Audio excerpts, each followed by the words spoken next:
সুপ্রিয় বন্ধুরা, প্রীতি এবং শুভেচ্ছা নিন, ভালোবাসা নিন, শ্রদ্ধা নিন। যে যেখানে থাকুন, আশা করি ভালো আছেন। আমাদের তো ভালো থাকতেই হবে। ভালো থাকাটাই, বেঁচে থাকাটাই গুরুত্বপূর্ণ। যাই হোক, ঘোষণা মোতাবেক এলাম, যদিও একটু বিলম্ব হয়ে গেল। সেই যে বন্ধু আবু মকসুদের একটি গ্রন্থের কথা মনে পড়ল। আবু মকসুদ তার একটি ছড়ার বই, 9টার ট্রেন কয়টায় ছাড়ে। তো অনেকটা সেরকমই হয়ে গেল। 10টায় আসার কথা ছিল, এখন 10:09 বাজে।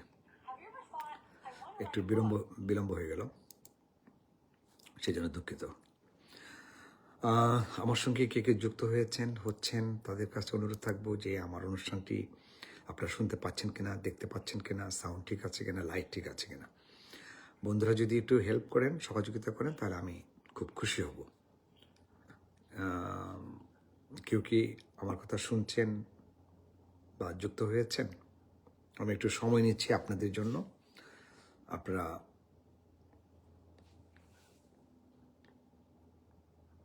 আমি দেখতে পাচ্ছি ক্যালিফোর্নিয়া থেকে আমার এক দিদি,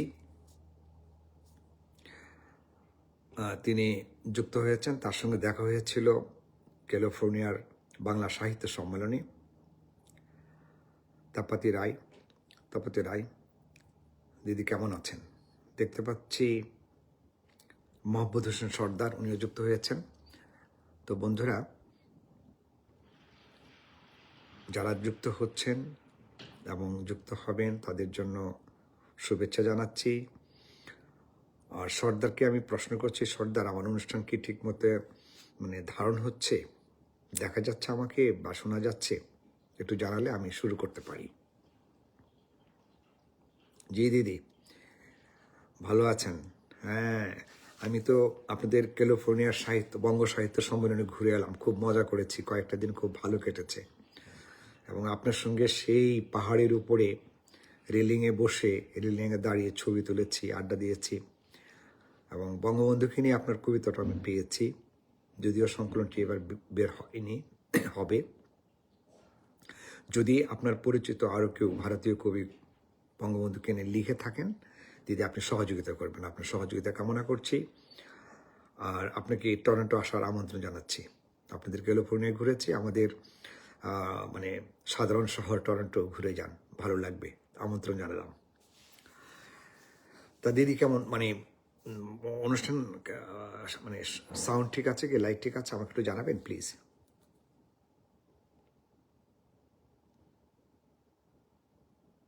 আব্দুল সাত্তার বলছেন শুভেচ্ছা, ভালোবাসা জানবেন ভাই। ধন্যবাদ, আমারও ভালোবাসার শুভেচ্ছা থাকলো। আমার মনে হয় আপনারা শুনতে পাচ্ছেন, দেখতে পাচ্ছেন। যাই হোক, আজ শুধু যে কবিতা পড়ব তা নয়, আপনাদের সঙ্গে আড্ডা দিব এবং আড্ডার মধ্যে সাহিত্য বিষয়ক বিষয়গুলি প্রাধান্য পাবে। যদি আপনারা সাহিত্য বিষয়ে কোনো প্রশ্ন থাকে তাহলে আমাকে প্রশ্ন করবেন, আমি যথাসাধ্য জবাব দেব। আসাদুজ্জামান আমার বন্ধু ব্যাংকার, তাকে দেখতে পাচ্ছি, তিনিও যুক্ত হয়েছেন। হ্যাঁ, তো আসাদ, কি খবর তোমার? তুমি কেমন আছো?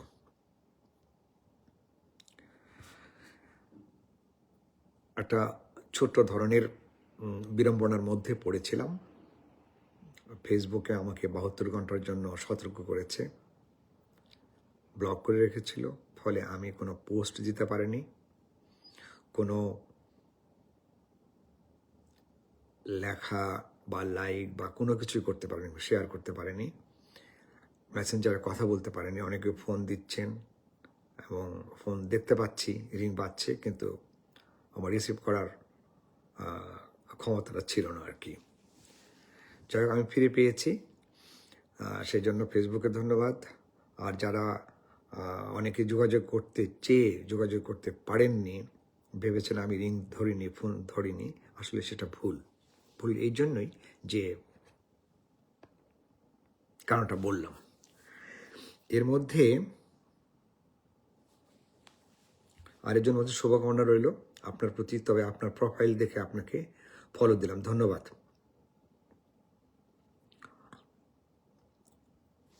আরাফাত বলেছেন ঠিক আছে, ফলো করার জন্য আমার শুভেচ্ছা থাকলো। বিপুল অধিকারী আসছে। বিপুল প্রায় প্রতিদিনই কবিতা লিখে, এবং বিপুলের কবিতার মধ্যে এক ধরনের আলাদা টোন থাকে, আলাদা সুর থাকে।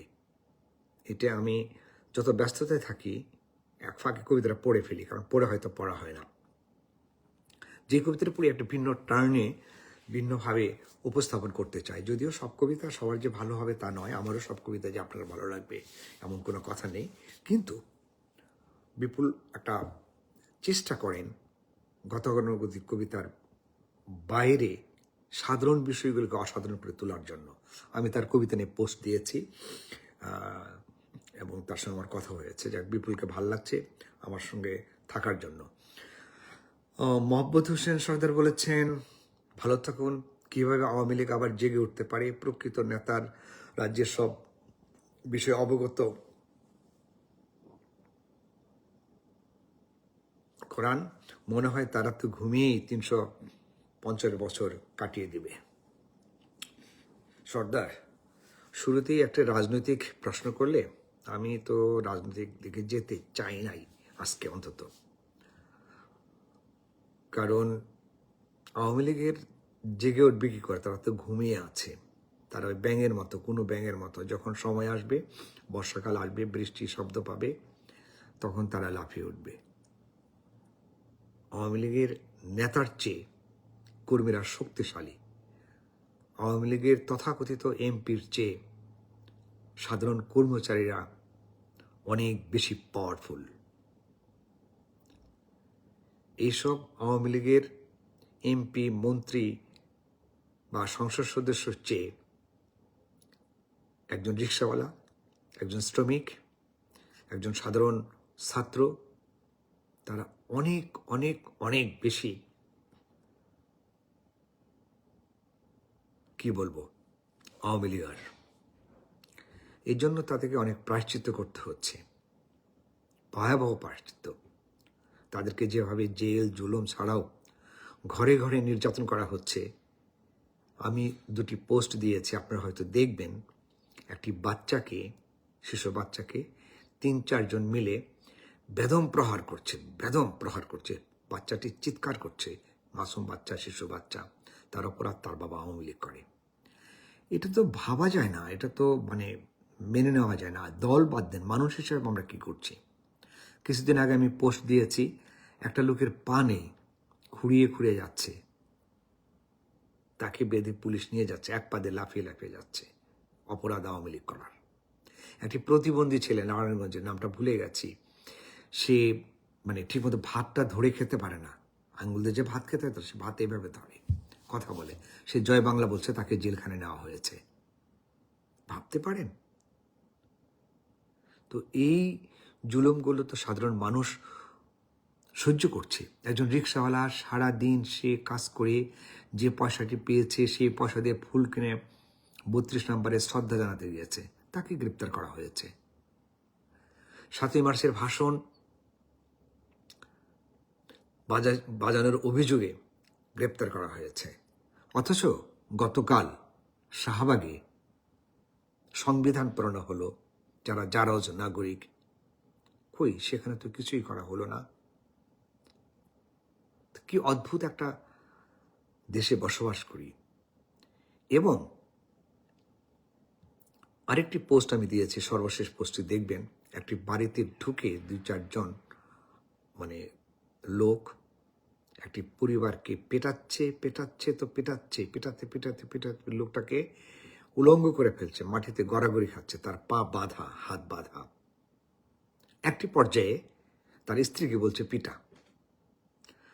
মানুষের পৈশাচিকতার, বিকৃতির, রুচির, অমানুষের কতটা নিম্ন পর্যায়ে চলে যেতে পারে যে তারা তো পিটাচ্ছি, তারপরে তার স্ত্রীকে বলছে, সম্ভবত স্ত্রী, কারণ তাকেও নির্যাতন করা হচ্ছে, তার ওড়না নেওয়া হলো, তাকে পিটানো হলো, তার লাঠি দিয়ে বলে পিটা পিটা, মানে ওই হাত পা অবস্থায় তার স্বামীকে পিটাতে বলছে, বলে না পিটলে তোকে পিটাবো। এই যে যে দৃশ্য, এই যে যে চিত্র, এটি কিন্তু আমাদের চিন্তা ভাবনার বাইরে চলে যায়। তো এগুলোর জন্য শুধুমাত্র যে ওরা দায়ী, আওয়ামী লীগ নিজেও দায়ী। আওয়ামী লীগ আত্মঘাতী, আওয়ামী লীগ এগুলো কখনো লক্ষ্য করেনি। তারা যে লুটপাট করেছে তার প্রায়শ্চিত্তটা হচ্ছে শেখ হাসিনা একা ভালো থাকলে কি হবে। শেখ হাসিনা বা বঙ্গবন্ধু তারা যদি রাজনৈতিক দিকে তাকায় বা আলোচনা করি, তাহলে দেখবেন যে বঙ্গবন্ধু একবার নয়, দুইবার নয়, তিনবার মার্কিনের কাছে বাংলাদেশের কোনো অঞ্চল বর্গা দেওয়া বা কলোনি বানানোর জন্য দেননি, বারবার প্রত্যাখ্যান করছেন ধারাবাহিকতায়। সেটাও আমি পোস্ট দিয়েছি, আপনারা দেখবেন। কিন্তু শেখ হাসিনা সেই কাজটি করেছেন। কিন্তু মাঝখানে ইউনূস কী করলেন, এবং জিয়াউর রহমান এটি দিতে চেয়েছেন। এগুলো প্রমাণ, দলিল প্রমাণ, আমার কথা নয়। তো আওয়ামী লীগ, বঙ্গবন্ধু বা শেখ হাসিনা একা দৃঢ় থাকলে কী হবে? তার সাঙ্গ পাঙ্গ, তার মন্ত্রী, তারা কি করছে? তারা 330 বছর তো ঘুমিয়ে থাকবে। তারা যে টাকা লুটপাট করে এই বিদেশে এসেছে, এখানে তারা এগুলো এখানে আমি টরন্টোতে দেখি, আমি ইয়েতে দেখি, লন্ডনে দেখি, এক মন্ত্রী ব্যাংক থেকে টাকা ওঠাচ্ছে, তাকে হইচই করাচ্ছে, আমেরিকায় বিলাসবহুল জীবনযাপন করছে। এখনও যারা এই যে আসিফ নজরুল বা আলী রিয়াজ বা ওই যে তাজুল, এরা বাইরে চলে গেছে, আরে সেই বিলাস জীবনযাপন করবে। আওয়ামী লীগ তাই করছে। আওয়ামী লীগ তো অনেক কাজই করতে পারত, যে কাজগুলো কর্মীরা করছে, তৃণমূল পর্যায়ে করছে। এবং তৃণমূল হয়তো তাদের কথা মনেও করবে না, তারা ক্ষমতায় যাবে না, তারা হয়তো সেই স্বাদ পাবে না, কিন্তু তারা আওয়ামী লীগকে 1.5 বছর যাবৎ বাঁচিয়ে রেখেছে, আন্দোলন করছে। যেখানে বঙ্গবন্ধুর ছবি মুছে দেওয়া হয়েছে, সেখানে গিয়ে তারা আবার বঙ্গবন্ধুর ছবিকে ঠিক করছে, জেল খাটছে। এবং দেখেন, আমি একজন গুরুত্বপূর্ণ আওয়ামী লীগের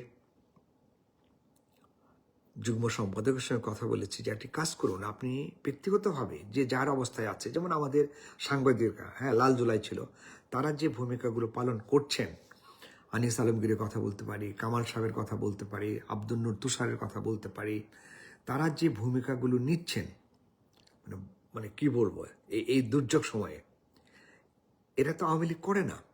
বা ওই যে ফজলুল বাড়ি বাইরে থেকে নিচ্ছেন, বাইরে থেকে অনেক এই কাজগুলো করছেন অস্ট্রেলিয়া থেকে। কিন্তু যদি আওয়ামী লীগের নেতারা এই বিলাসবহুল জীবন ঢাকাও করেছেন, দেশেও করেছেন, বিদেশে এসে করছেন, তারা যদি তৃণমূল নেতাদের মতো এক দৃঢ় হয়ে কাজ করতেন 1.5 বছরে, তাহলে দল আরও বেশি শক্তিশালী হতো।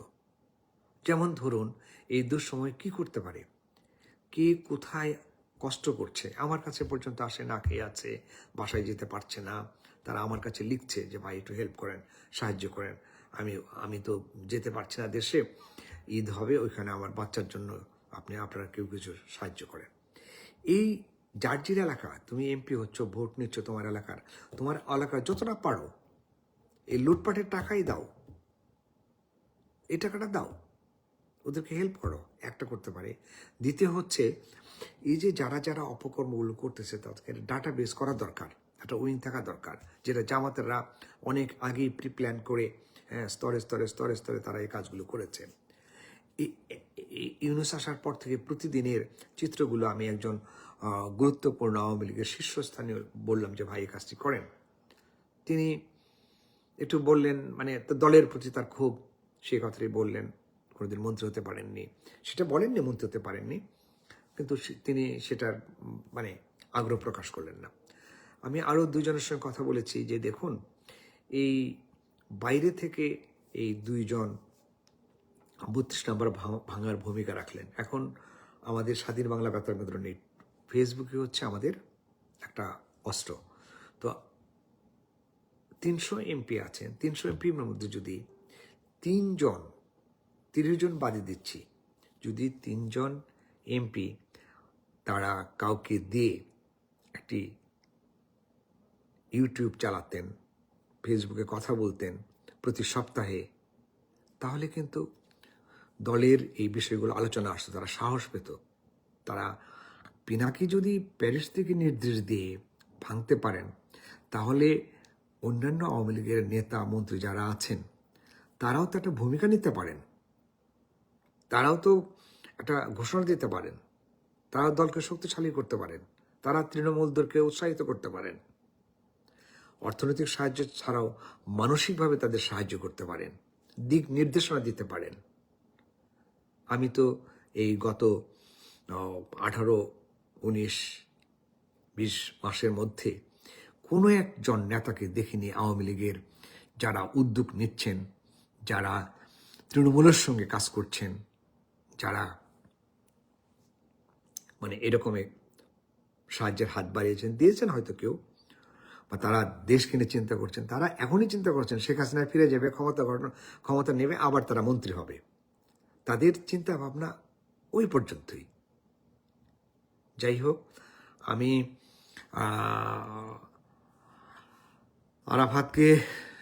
আরাফাত উস্কে দিয়েছে আসল জায়গায়। আমি আরাফাতের এই প্রশ্নটা নিতে চাইনি, তবুও এলো মনের কথা, ক্ষোভের কথা।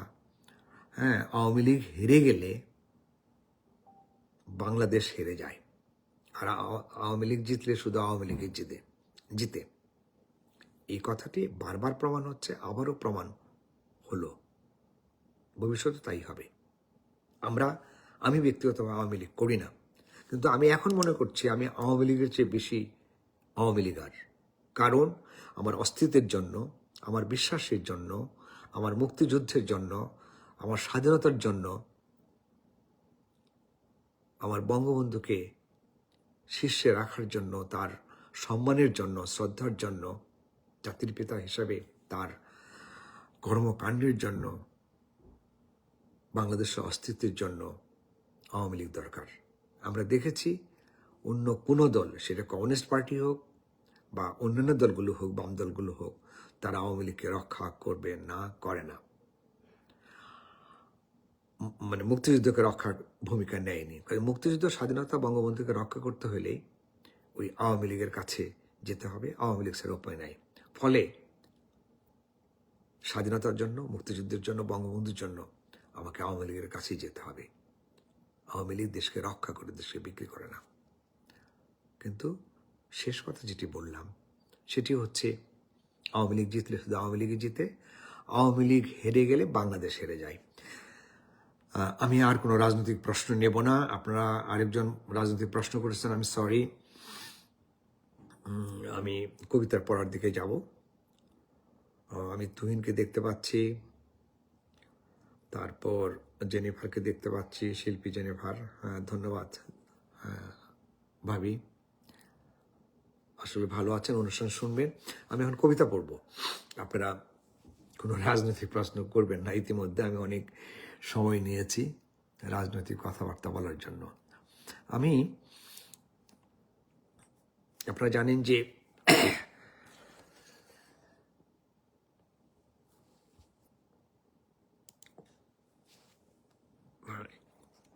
একটা মিনিট, আমি সরাসরি কবিতার পড়ার দিকে চলে যাই। অনেকক্ষণ সময় নিয়েছি, যেখানে আমরা কোনো সাহিত্যের আলোচনা করতে পারিনি। আমি আজকে যে কবিতাটি পড়ব, এই কবিতাগুলোর মধ্যে সময়ের চিত্র আছে।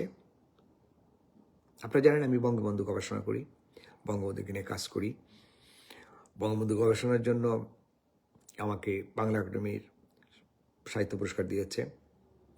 যখন পুরস্কারটি পাই তখন আমাকে একাধিক সংবাদপত্র প্রশ্ন করেছে, বন্ধুরা লিখেছেন ফেসবুকে যে আমি কেন আমাকে কবিতায় না দিয়ে বঙ্গবন্ধু পুরস্কার দেওয়া হলো। তখন আমি একটা কথা বলেছিলাম, সেই কথাটি আবারও বলছি, যে বাংলা একাডেমি পুরস্কারটি পেলে আমার কাছে মনে হতো সাহিত্যে বা কবিতায় সেটি আমার একটা মালা হতো, গলার মালা। কিন্তু এখন এটা আমাকে মুকুটের পরিণত করেছে, এটা আমার জন্য মুকুট। এবং আমি পুরস্কার পর প্রথম টুঙ্গিপাড়ায় গিয়ে শ্রদ্ধাদানে আসি। তো ফলে আমার চিন্তায়, চেতনায় আমি আমৃত্যু বঙ্গবন্ধুকে ভালোবাসবো, ভালোবেসে যাব, আমি বঙ্গবন্ধু নিয়ে কাজ করে যাব। ইতিমধ্যে এই দুঃসময়ের মধ্যে ছোট ছোট অনেকগুলো বিষয় বঙ্গবন্ধুর পেয়েছি, যেগুলো আমি নিজেই আমার জানা ছিল না। এখন আমি চেষ্টা করি জানার জন্য। তো একটি মজার ব্যাপার সেটি হচ্ছে যে আমি যেখানে থাকি, আমার বাসার 2টি ব্লক পড়েই, জাস্ট 2টি ব্লক পড়েই একটি রাস্তার নাম আগস্ট এভিনিউ। এই আগস্ট এভিনিউ নিয়ে আমি আগেও কবিতা পড়েছি।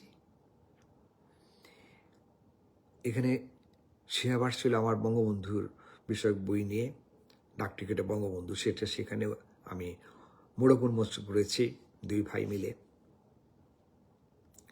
তো সেদিন এই আগস্ট এভিনিউয়ে গিয়ে কোথাও সাইনবোর্ড দেখি না, কেন আগস্ট এভিনিউ তাও জানি না। আমি সাইনটা খুব মনোযোগ সহকারে দেখি, আমার কাছে মনে পড়ে আগস্ট মাসের কথা। August is the cruel month. তো ওইখানে একটি বাঙালি গ্রোসারি আছে, সুপিয়া। কখনো যাওয়া হয়নি, সেদিন ঢুকলাম। তারপরে আমি 15 নম্বর বাসাটি খোঁজার চেষ্টা করলাম, আগস্টের 15। আমি বাসাটিতে গেলাম, বৃষ্টি পড়ছিল, সন্ধ্যা ঘনিয়ে আসছিল, পাশে ট্রেন, ট্রেন চলে যাচ্ছে। আমি বাসাটির সামনে দাঁড়িয়ে, একটা মাত্র লাইট জ্বলতেছে, একটা অন্ধকার অন্ধকার ভাব। তো সেখানে আমি ছবি তুললাম, একটা কবিতা পড়ে এসে লিখেছি। সেই কবিতাটি দিয়ে আমি শুরু করছি, বঙ্গবন্ধুর প্রতি শ্রদ্ধা জানিয়ে। এটা এক ধরনের পাগলামি হতে পারে, বা কাকতালীয়ভাবে এখানে কেন আগস্ট এভিনিউ হলো, তার পাশে আমার বাসা, কেন আবার 15 আগস্টের সেই 15 নম্বর বাড়িতে যাই, দেখি। আমি কবিতাটা পড়ছি। ড্যানফোর্থ বাংলা পাড়ায় আগস্ট এভিনিউ। ক্রুশবিদ্ধ চিহ্ন চিত্রের সামনে অর্থহীন দাঁড়িয়ে থাকি কিছুক্ষণ কিংকর্তব্য বিমূঢ়, কিছুক্ষণ দৃষ্টিশূন্য 1975, কিছুক্ষণ ব্ল্যাকআউট বাংলাদেশ। আগস্ট এভিনিউয়ের বাংলাদেশি গ্রোসারি, সুপিয়া সুপার মার্কেট। ভেতরে পদ্মার ইলিশ, রাজশাহীর আম, রসমলাই আর রিফিউজি ক্লেম করা এক যুবকের অপেক্ষা। ভাবতে ভাবতে আগস্টের ভেতরে ঢুকে যাই, যেন সময় নয়, এক অন্ধকার করিডোর। যেতে যেতে শুনি কি যেন কাঁদছে, বারবার বলছে, August is the cruel month, August is the cruel month, August is a cruel month. অদূরে থেমে থাকে আগস্ট, তারপর হঠাৎই সেপ্টেম্বর। ট্রেন ছুটে যায় গোপালগঞ্জের দিকে অথবা অন্য কোথাও। আমি কিছুক্ষণ ভারসাম্যহীন, কিছুক্ষণ স্থির, কিছুক্ষণ দাঁড়িয়ে থাকি অদৃশ্য মোড়ে। দেখি অন্ধকারে ডুবে থাকা একটি বাড়ি, জীবিত না মৃত বোঝা যায় না। দেখি নিঃশব্দ, শীতল, কি শান্ত বাড়িটি। 15 আগস্ট এভিনিউ। ছবি আছে, আমি পোস্ট দেবো। আমি এখন পড়ছি বলে ছবিটা ফেসবুক থেকে দেখাতে পারছি না। আরেকটি কবিতার মধ্যে, আরেকটি কবিতা প্রায় কাছাকাছি কবিতায়। এই কবিতাটির শিরোনাম হচ্ছে জেলার সংখ্যা 63। আমাদের বাংলাদেশের জেলা হচ্ছে 64, আমি বলছি 63। আমার মনে হয় কবিতা থেকে আপনার বিষয়টি পাবেন, কোনো জটিল কবিতা নয়, সরল সোজা কবিতা। কোরবানির টুকরো টুকরো মাংসের মতো ভাগ করে বিলিয়ে দাও, ফরিদপুরে, পিরোজপুরে, বাগেরহাটে, মাদারীপুরে, বরিশালে, নড়াইলে মিশিয়ে দাও। নিষিদ্ধ, বিলুপ্ত। আসিফ নজরুলের আইনের মধুমতি নিয়ে যাও বগুড়ায়, অথবা ছুঁড়ে ফেলে দাও বঙ্গোপসাগরে। বাকি নদীগুলো ভরাট করে দাও, বিক্রি করে দাও, কবর দিয়ে সমাহিত করা টঙ্গিপাড়ায়। মানচিত্র থেকে মুছে দাও গোপালগঞ্জ। পাঠ্যপুস্তকে এখন থেকে জেলার সংখ্যা 63। মানে গোপালগড়ের কোনো চিহ্ন থাকবে না। পরের কবিতাটি হচ্ছে ঘোড়ার গল্প। দুরন্ত বনু বুসেফেলাস, ঘুরিয়ে দাঁড় করিয়ে দাও সূর্যের দিকে, সূর্যমুখী ছায়াকে পাঠিয়ে দাও পেছনে, পশ্চিমে। যখন থেমে যাবে অস্থিরতা, তাকে স্পর্শ করো, স্নেহ দাও, আর তারই ভাষায় ফিসফিস করে বলো ঘাসের গল্প, মাঠের গল্প। বনু বুসেফেলাসের বীরত্বের বন্ধুত্বে চড়ে বসো পিঠে, সে নিয়ে যাবে আলেকজান্ডারের রাজত্বে, যেখানে প্রতিদিন সূর্য ওঠে, যেখানে ফুলের বাতাস ফুল পাখিদের সাথে গান করে।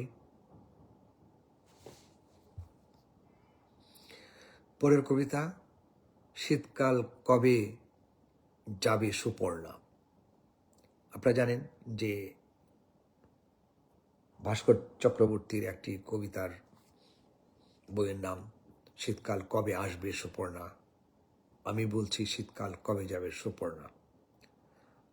কানাডায় থাকি, শীতের দেশে। এখনো আমার গায়ে দেখতে পাচ্ছেন, ঘরে বসে আছি, একটা কি বলবো শীতের পোশাকই বলতে পারেন, কারণ এখনো ঠান্ডা কমেনি, এখনো মাইনাস, বাইরে কনকনে শীত, মাঝে মধ্যে মাইনাসে চলে যায়, যদি এখন প্লাস আসছে, কিন্তু প্লাস থাকলেও শীতটা আছে, কিন্তু শীত যাচ্ছে না। কিন্তু অফিসিয়ালি এই শীত যাওয়ার কথা, অর্থাৎ বসন্ত শুরু হওয়ার কথা 20শে মার্চ। 20শে মার্চ এটা ক্যালেন্ডারের কথা, কিন্তু ক্যালেন্ডারকে মানতেছে না। সেটি নিয়ে এই কবিতাটি। শৈশবের চরদখলের ব্যাকরণ ভুলেই গিয়েছিলাম। ভেনেজুয়েলার আকাশ থেকে হাতির সুর তুলে নিয়েছিল নিকোলাস মাদুরোকে। নিরীহ হাঁসটাকে জোরপূর্বক দর্শন করল লাল মোরগ, কুকিলের বাসায় কাকের ডিম। সরকারি প্রজ্ঞাপন ছাড়াই অফিস আদেশে এখন এসো হে বসন্ত 20শে মার্চ। অথচ অনধিকার চর্চায় সাদা বরফ সাদা ছড়ি নিয়ে মাস্তানি করছে মব বাহিনীর মতো। অথচ মার্কিন আগ্রাসনের মতো, প্রতিবেশী মোরগের মতো আগ্রাসী শীতকালের নিয়ন্ত্রণে স্প্রিং। এখন যে কবিতাটি পড়বো, কবিতার মাছি। বমির দুর্গন্ধি আকর্ষণে যেমন ভন ভন করে মাতোয়ারা মাছি, মাছ পচলেও নষ্ট মাছি যেভাবে ছুটে আসে, ইঁদুর মরলেও দুর্গন্ধে ছুটে আসে বিড়াল, মৃত কুকুর পচলে ছুটে আসে শেয়াল, গরু মরলে দূর দূরান্ত থেকে ভিন্ন আকাশ থেকে উড়ে আসে শকুন। তোমার কাছে আমিও সেভাবেই এক বশীকরণের অদৃশ্য বশীকরণে তীব্র তুমুল নেশায় তোমার কাছে ছুটে আসি, তোমার কাছে ছুটে যাই।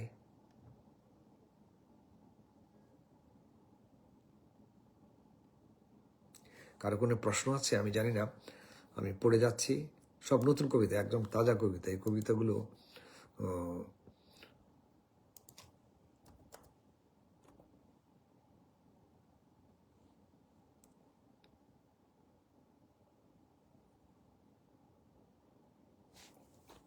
একটা মিনিট, একটু দেখি যে কেউ কি যুক্ত হয়েছেন কিনা, বা কারো কোনো প্রশ্ন আছে কিনা। যদি প্রশ্ন থাকে তাহলে আমি সেই প্রশ্নগুলো নিতাম, তারপরে আবার কবিতায় ফিরে আসবো।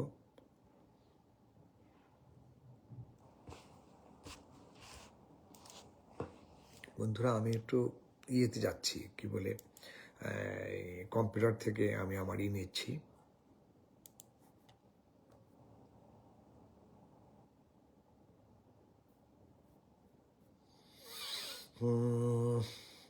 আবারও রাজনৈতিক প্রশ্ন করছে। আরাফাত, আরাফাত, আমি একটা কবিতা পড়বো, হ্যাঁ, তোমার ওই প্রশ্নটার ওই ইয়ের মধ্যে পাবে। হ্যাঁ, তুমি বরঞ্চ কবিতার সময় সেখানেও তোমার এই প্রশ্ন, যদিও এটা মানে রাজনৈতিক প্রশ্ন, কিন্তু আমার এই কবিতার মধ্যে এটা আছে। শিহাব বলছে 70 দশকের সাহিত্য চর্চার খবরাখবর জানতে চাই। এই অল্প পরিসরে তো হবে না, এটা হয়তো আরেকদিন আলোচনা করব। ফখরুলের সঙ্গে কালকে কথা হলো, শুভ সকাল। হ্যাঁ, তোমার জন্য তো শুভ সন্ধ্যা, অর্থাৎ শুভ সময় আমাদের। আর আর কারা কারা কি প্রশ্ন করেছেন আমি জানি না, সব আসছে না। বিদ্যুৎ বলছে আমিও মন দিয়ে শুনলাম, মান্যবর কবি মহোদয়, ধন্যবাদ শোনার জন্য। মোহাম্মদ ইসমাইল সাহেব বলছেন যে যুক্ত হলাম, ধন্যবাদ আমার সঙ্গে যুক্ত হওয়ার জন্য। আমি পরের কবিতাটি পড়ি, এর মধ্যে যদি ছোট প্রশ্ন থাকে তাহলে ভালো, কিন্তু বড় প্রশ্নের উত্তর তো দেওয়া যাবে না। বিপুল অধিকারী বলছে শুনছি, ঘর অন্ধকার, চোখ বন্ধ, কান খাড়া, খুব ভাল লাগছে। আরে তাহলে তুমি কি দেখতে পাচ্ছ না? আচ্ছা, তবু আছো, সেই জন্য ভাল লাগছে। আমি এবার যে কবিতাটি পড়ব, বিশেষ করে এর দৃষ্টি আকর্ষণ করছি আমাদের যে ভাইটি আরাফাত প্রশ্ন করেছিল, তার প্রশ্নের জবাবটা কিছুটা হলেও পাবে। একটু আগে যে কবিতাটি পড়লাম সেই কবিতাটি হচ্ছে যে টঙ্গিপাড়া থাকবে না, গোপালগঞ্জ থাকবে না, গোপালগঞ্জকে টুকরা টুকরা করে বিভিন্ন জেলায় দিয়ে দিবে। হ্যাঁ, সেই কবিতাটি। এবার যে কবিতাটি পড়ব সেটা হচ্ছে নববর্ষের কবিতায় বলা যায় 11 মাসে 1 বছর। হঠাৎ একদিন সব নদী উল্টো স্রোতে বয়ে গেল ভাটির দিকে। এক হাইপোথেটিক্যাল স্বপ্ন, জলধর্মের বিপরীতে। যদি আমরা কোনোদিনই দেখা না করতাম, সে অনুপস্থিত এক ধরনের হাইপোথেটিক্যাল জীবন। ধরা যাক আকাশেও ক্লান্তি আছে, তাহলে বৃষ্টিগুলোই হতো তার হাইপোথেটিক্যাল কান্না।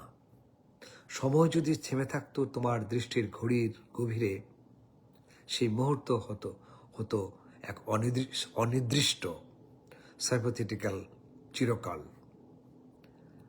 কেউ যদি হাইকোর্টে রিট করে বৈশাখ বাতিল করে দেয়, তাহলে 11 মাসে হাইপোথেটিক্যাল বছর হবে।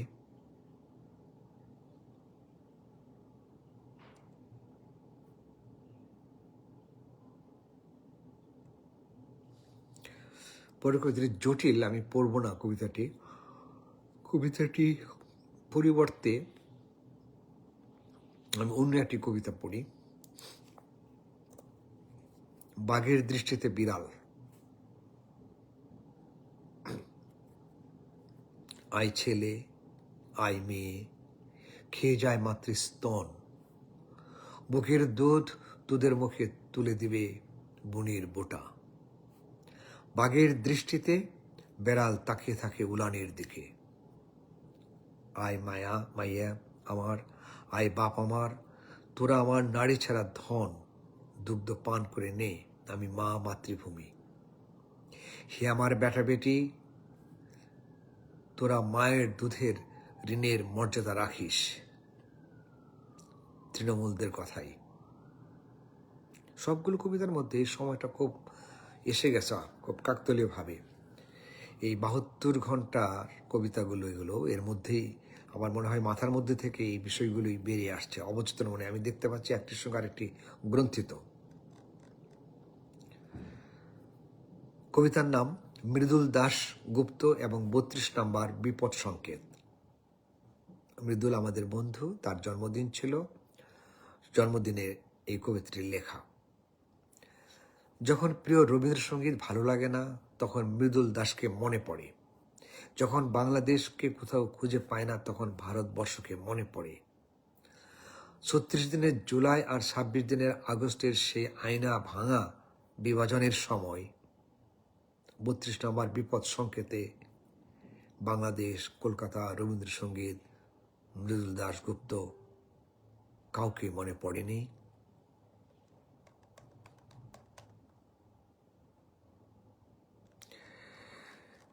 অনেকগুলো কবিতা আর দু একটি কবিতা পড়ে শেষ করব। এবার যে কবিতাটি পড়ব সেটি হচ্ছে আত্মহত্যা দিবস। আজ তার তৃতীয় আত্মহত্যা দিবস। আজ সে নিজেকে ছুটি দেবে।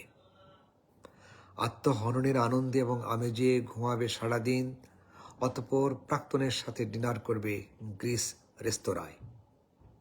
অথবা আত্মহত্যার উদযাপন মন দিয়ে পড়বে প্রথম গান দ্বিতীয় মৃত্যুর আগে। আজ থেকে 3 বছর আগের রোববার সে আত্মহত্যা করতে গিয়ে অদ্ভুত এক ঘাস হয়েছিল। শিকড় ছড়িয়ে দিয়েছিল কবরে। আকাশের দিকে তাকিয়ে স্বর্গের দুটি পাখি এসে মরণকে বরণ করে পাখিদের ভাষায় গেয়েছিল সুন্দর স্বাগত। আত্মহত্যার শান্তিপূর্ণ তৃপ্তি নিয়ে ফিরে এসে সে নদী জলে গোসল সেরে মায়ের কবরে ফুল দিয়েছিল। মা খুব খুশি হয়ে আশীর্বাদের ভাষায় স্বাগত স্বাগত বলে জানিয়েছিলেন প্রতিটি মৃত্যুই অন্য একটি জীবনের প্রস্তুতি। মৃত্যু আর আত্মহত্যার পার্থক্য খুঁজতে খুঁজতে বুঝতে বুঝতে জীবনের প্রস্তুতি নিতে নিতে বাবাও কি রোববারের ছুটি থেকে ফিরে এসে স্নান করে নিয়েছিলেন, তারপর কবি হয়েছিলেন। মাকে ভাবতে ভাবতে সে চুপচাপ হাঁটতে লাগলো আরেকটা রোববারের দিকে।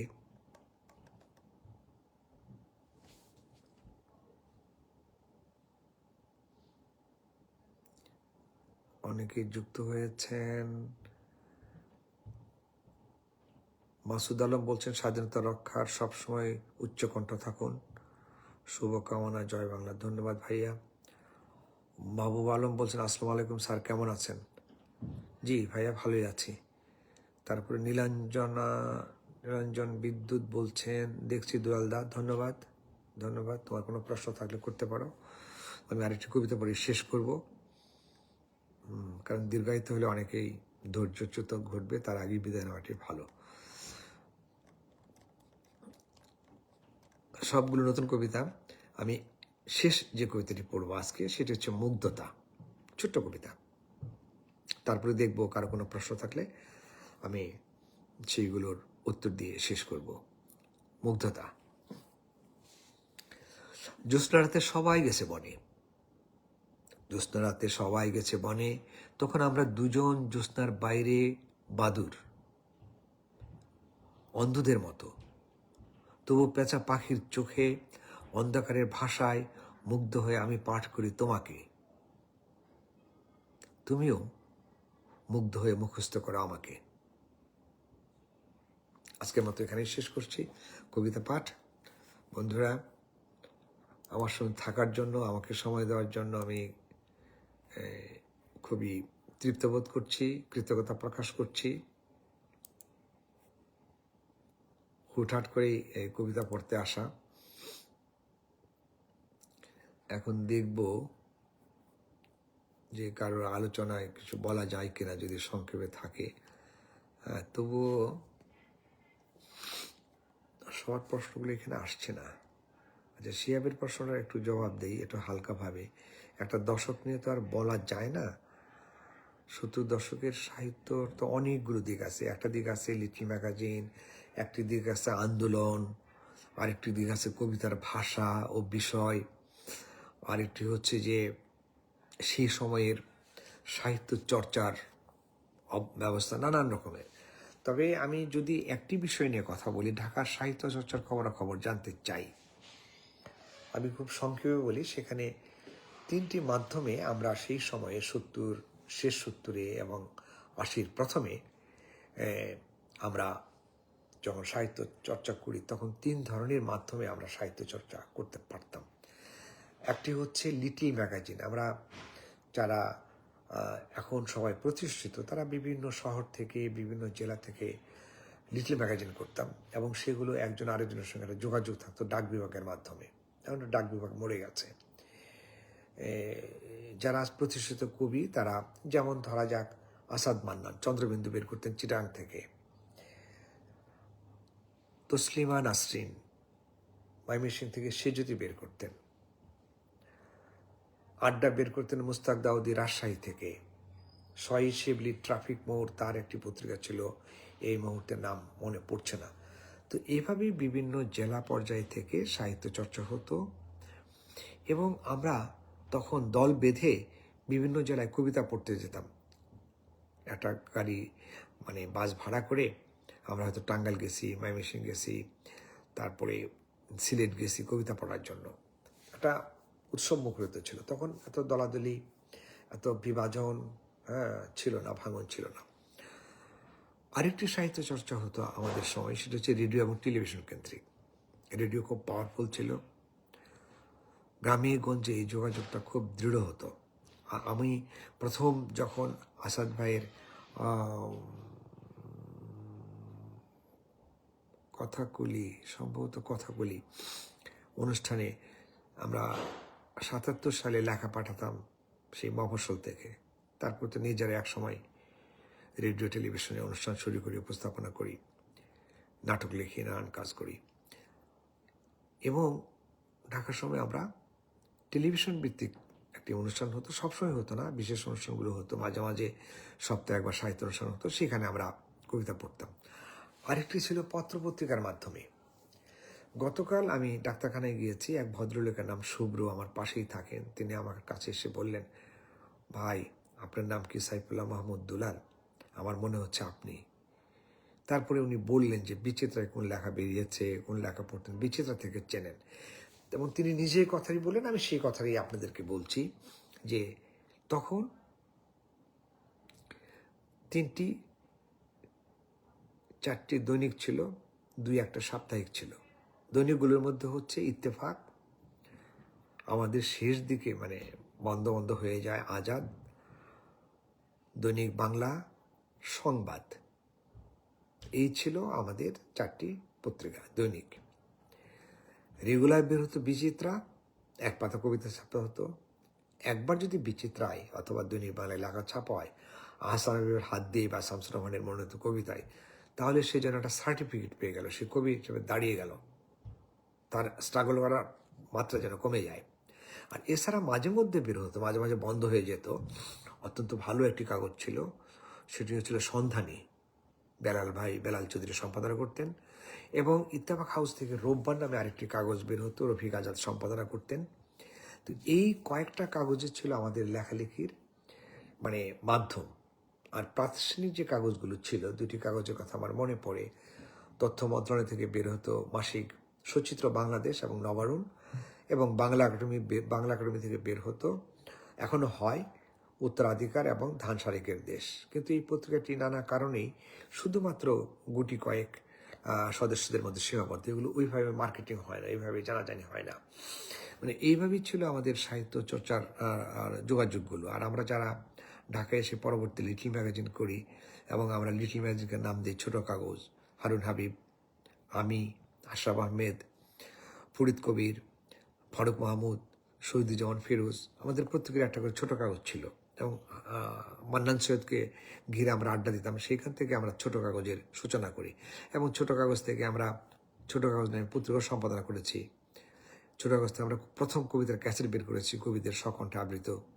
ছোট কাগজ থেকে আমরা 12টা 1 মিনিটে কবিতা আপনারা শুরু করতাম, যেটা এখন অন্যদিকে টার্ন নিয়েছে। আমরা টিএসজির চত্বরে ফেব্রুয়ারি 12টা 1 মিনিটে কবিতা পড়তাম সেইখানে।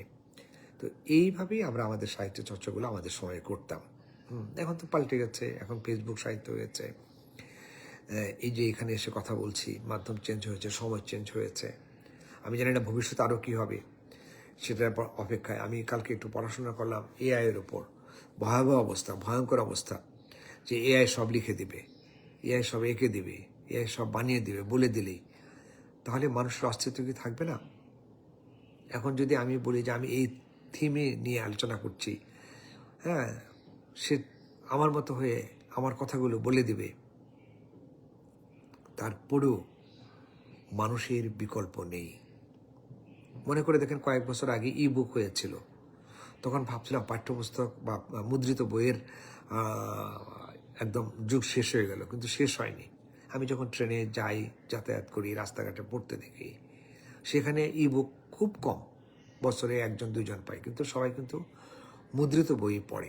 একইভাবে ধরা যাক আমি যে আলোচনাটি এখন করলাম আপনাদের সামনে 70 দশক সম্পর্কে, আমি তো নারী নক্ষত্র সব জানি, মানে সাহিত্যের সেই, কিন্তু এআই তো সেটা জানে না, এআই তো সেটা জানে না। সে হয়তো ঘাটাঘাটি করবে, বিভিন্ন জায়গায় যাবে, দৌড়াদৌড়ি ছোটাছুটি, তার যত মেমোরিতে আছে গুগলে যাবে, উইকিপিডিয়ায় যাবে, সেখান থেকে এনে দিবে। এবং আমি লক্ষ্য করে দেখেছি, আমি যখন কোনো তথ্য পাই সে ভুল তথ্য দেয়, তখন আমি বলি যে তুমি দিতে পারলে না, এটা আমি কী করে পেলাম। আমি এর মধ্যে একটি কাজ করেছি, যেটি প্রথমে বললাম, যে বাংলাদেশ বিক্রির ব্যাপারে বা বাংলাদেশকে ইজারা দেওয়ার ব্যাপারে, কলোনি করার ব্যাপারে কে কখন কী ভূমিকা নিয়েছে। গুগল আমাকে কিছুটা সহযোগিতা করেছে, তার চেয়ে আমার কাছে বেশি দুর্বল মনে হয়েছে এআই। সে তথ্য দিতে পারে না, কারণ তার স্মৃতিতে নেই, বা তার মেমোরি, তার স্মৃতি সংগ্রহ করবে সে যেখানে সংগ্রহ করে, সেখানে এই তথ্যগুলো নাই, থাকলে উল্টাপাল্টা। এবং কিছু কিছু ক্ষেত্রে সে একটা বাধ্যবাধকতা আছে, যেগুলো স্পর্শকাতর সেগুলো সে দেবে না, হ্যাঁ, দিতে পারে না, দিলেও ভুল তথ্য দেয়। আমি যখন তাকে ধমক দিই বা বলি যে তুমি দিতে পারলে না, এই দেখো, তখন বলো আচ্ছা আই এম সরি। তো এআই তো বলতে পারবে না যে শামস রাহমানের মনোনীত কবিতার কথা, এআই তো পারবে না যে আহসান হাবিবের কি কি ভূমিকা নিয়েছেন, সেই কেন তাকে সাহিত্যের শিক্ষক বলা হয়। সেটা আমি আমার অভিজ্ঞতা থেকে, আমার নিজে জড়িত থাকার কারণে আমি বলতে পারছি। তো ফলে আতঙ্কের মধ্যে থাকলেও আমার মনে হয় মানুষের বিকল্প নেই। সেই জন্য মানুষ কী করে, মানুষ আত্মহত্যা করতে ফিরে আসে। এই যে একটা আত্মহত্যা নিয়ে কবিতা পড়লাম, এর আগে আমার আরেকটি কবিতা আমার আছে, সেটি হচ্ছে একটি লোক আত্মহত্যা করতে যায়, একটি মেয়ে আত্মহত্যা করতে গিয়ে সে আত্মহত্যা করতে পারে না, আত্মহত্যার সমাধান নয়। আমি অন্যভাবে দেখেছি, সে ফিরে আসলো কেন, হঠাৎ করে তার মনে পড়লো আরে পাখিটাকে তো খাবার দেওয়া হয়নি, হঠাৎ করে মনে পড়লো আরে গাছটা তো রোদে পড়ে যাচ্ছে, ওটা সরাইতে হবে, একটু পানির জল দিতে হবে। এই যে একটা মেয়ে আত্মহত্যার প্রস্তুতি নেওয়ার পরেও তার যে জীবনের কাছে প্রত্যাবর্তন, কী কারণে, একটি পাখির জন্য, একটি ফুল গাছের জন্য। এবং এই কবিতার মধ্যে দেখেন যে সে গাছ হয়ে যায়, তার যে আত্মহত্যা সে করেনি, কিন্তু তার তৃতীয় বার্ষিকী বা শামস রাহমানের প্রথম গান দ্বিতীয় মৃত্যুর আগে, এবং তার বাবার কথা, মার কথা, এইসব মিলিয়ে টিলিয়ে এমন একটি জায়গায় আমি বা আমরা পৌঁছে যাই যে আত্মহত্যা করতে না গিয়ে সে কবি হয়েছিল, সে বৃক্ষ হয়েছিল। এর মধ্যে যে জীবন দর্শন আছে, জীবনের প্রতি যে ভালোবাসা আছে, যে মুগ্ধতা আছে, সেই মুগ্ধতা কিন্তু এআই তৈরি করতে পারবে না। সেই মুগ্ধতা তৈরি করতে হলে মানুষকে দরকার, মানুষের বিকল্প নেই। আপনারা মানুষ হন, প্রকৃত আবার তোরা মানুষ হয়, সেই কথাটি বলতে হয়। এই কারণেই একটা রাজনৈতিক বক্তব্য দিয়ে শেষ করি, কারণ অনেকে আমি দেখছি প্রশ্ন করছেন রাজনৈতিক। এই জুলাই জঙ্গিরা যারা দেশটাকে সর্বনাশ করেছে, এক বাক্যে সবাই স্বীকার করবেন, দেখছেন কি হচ্ছে না হচ্ছে। তারা একের পর এক আত্মহত্যা করছে, আত্মহত্যা মরে যাচ্ছে। কেন? এটা কি প্রায়শ্চিত্ত? এটা কি ফ্রাস্ট্রেশন? এটা কি প্রকৃতির প্রতিশোধ? প্রশ্নটা আপনাদের কাছে থাকলো। সবাই ভালো থাকুন, সুন্দর থাকুন, সুস্থ থাকুন। আজকে এখানে বিদায় নিচ্ছি, আবার হয়তো অন্য একদিন এসে কথা বলবো। ধন্যবাদ।